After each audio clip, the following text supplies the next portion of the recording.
3 shtylla të betonit dhe një kablo elektrike në pronësi të EVN-s janë dëmtuar nga një kamion sot rreth orës 10:15 minuta në rrugën Tetofi-Azhinc, respektivisht në fshatin Poroj. Dëmtimi i shtyllave elektrike ka shkaktuar kaos në trafikun rrugor në këtë rrugë regionale dhe rreth të gjata të pritjes. Përveç kësaj, shumë kablo kishin mbetur në rrugë që paraqet rrezik potencial për banorët përreth.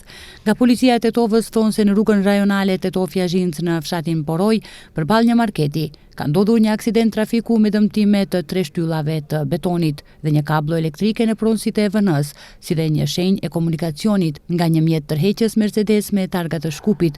Me rimor kjo e drejtuar nga IA 65 vjeçar nga Shkupi, ku ka shkaktuar pengesa dhe bllokim të komunikacionit.